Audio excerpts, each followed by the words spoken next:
And just like that, good morning, good people, and welcome to the Poolproof Wisdom Moment for today.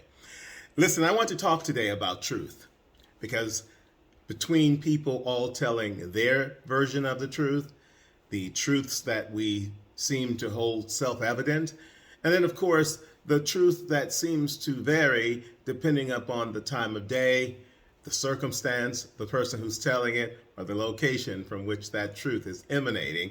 There are so many senses of what the truth is that I think we've tended to lose sight of it, particularly over the last several years. I'll put it that way.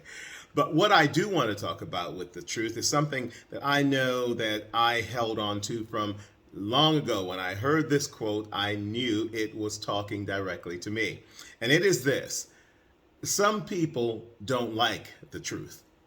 But you know what? The truth doesn't care. And that gave me what I needed to create the foundation on which I was going to set about finding out what the truth is, understanding it as I could within the context of my own frame of reference, and always making sure, to the extent that I know what I know, after doing my due diligence, after verifying and making sure that I know that what I have found out is the best and most available information possible, that I was always going to tell the truth. Not only in terms of just those factual things, but in a world where everybody now seems more focused upon feelings. I got to tell you, when people begin a sentence with, I feel that this is this or that is that, I do admit I kind of roll my eyes because I don't want to really get into your feelings, because we know that feelings are not facts. What we've got to do is we've got to look at things in a very different way when it comes to different types of truths. Now, there are those emotional ones, which of course we all know. And we do need to pay attention to that, because even if they aren't necessarily facts, they are the emotions and the feelings people have, and those have value. So we do not want to discount those. But there are other things that are just demanding to be built up on some sense of evidence, some proof. And today, the number of people who can turn away from the truth because it suits them, creating all kinds of situations based up on speculation and feelings and what they've heard, and so easily disproven things, it boggles the mind. So people who are in the world who are really bound to not only telling the truth, but knowing the truth and sharing the truth, I like to call us truth tellers, truth seekers. And these people, we are focused upon learning what it is that we need to know.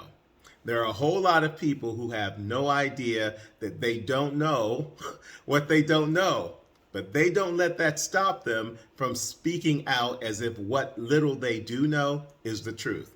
I don't like to do that. I work very hard to avoid it. And I make sure that before I speak on something, that I've found out as much about it as I can. And I'm not talking about on dark websites and people who just happen to believe that they happen to know what the hell is going on. I mean, basing it on evidence. Now, I did start off with a goal of being a journalist, and to a certain extent I still consider myself that.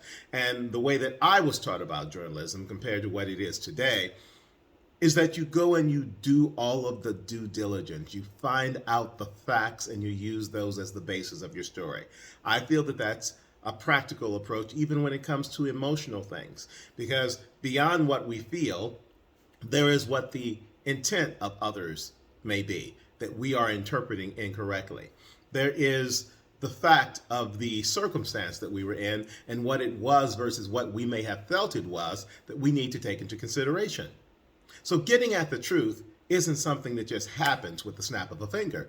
You've got to put in the work. You've got to do the due diligence to be sure that you know what the hell you're talking about before you open your freaking mouth. But not a lot of people are doing that now. They're just letting all it out. They're saying it is true and they don't care, and they're basing it up on whether they like people or how the people dress. They can't do anything that they enjoy more than speculating. And I'm a bit over it. So I wanted to talk today about the importance of discerning what truth is and what it isn't. Not only in terms of the practical side of it, which are those factual things we all know, but emotionally. And what I want you to know is that if you really are in search of the truth, You've got to ask yourself the tough questions. You've got to take accountability for the fact that what you may think or what you may feel may be inaccurate. And you then have to have the audacity to actually admit, I was wrong. You know, the idea that everybody has their own individual truths, that's fine. It's popular culture. People have found that phrase and use it repeatedly without really understanding what it means.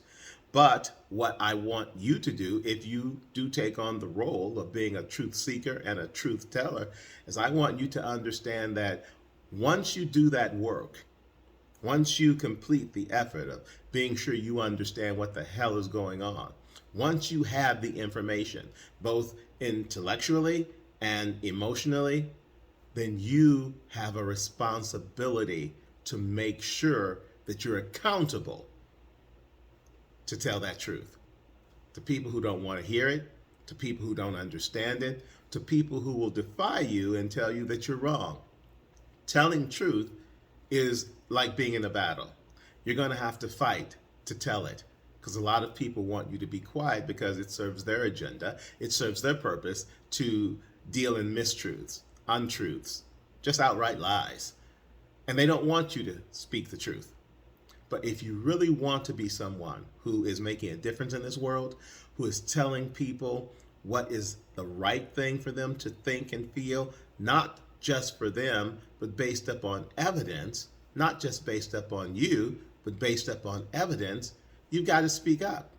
And when there's an emotional tie to it, you've got to sometimes shift that a little bit, put it aside, so that you're not just telling people how you feel, but you're telling people what you think. And then you can temper that by saying, and personally, I believe, based upon what I feel about this issue, that this is the right way to go. That's as good as it can get, I think, in many instances, is to have the facts lined up, to have the feelings aligned with those facts, and to then give an informed opinion about what you're speaking on, not just based upon a whim, not just based upon a minute feeling, not just based upon a headline or what someone else said that you saw on social media, but based on the fact that you've done the work to make sure that you have the right to have an opinion. Because opinions are not just about having them, they're about having value. And an opinion that is based on nothing but speculation and ideas that come from sources that you haven't checked is worthless. An opinion that is based up on doing the work, understanding the context, and sharing the wisdom and knowledge you've gained from doing that has validity. And that is something, people, that no matter what anyone else says, still has value today. And I don't want you to forget that, ever. And that, my friends, is your Poolproof Wisdom for today. You can find my podcast, Poolproof Wisdom, on podcast platforms everywhere. You can also find my books available on poolproofbooks.com, on Amazon, on Audible, the last book if you're interested in an audiobook version of it, and of course, online booksellers everywhere. It's the middle of the week. We are on our way to celebrating the holidays, and I hope that we're doing it with a great sense of joy and hope and possibility. And while we're on that journey in this season of good and good tidings, let us dwell in the space where truth exists. Let us know it, let us pursue it, let us identify it, and let us tell people who are perpetrating untruths that that is not a gift that we're willing to accept, no matter how serious they think that gift should be. Have a great day, folks. Take care.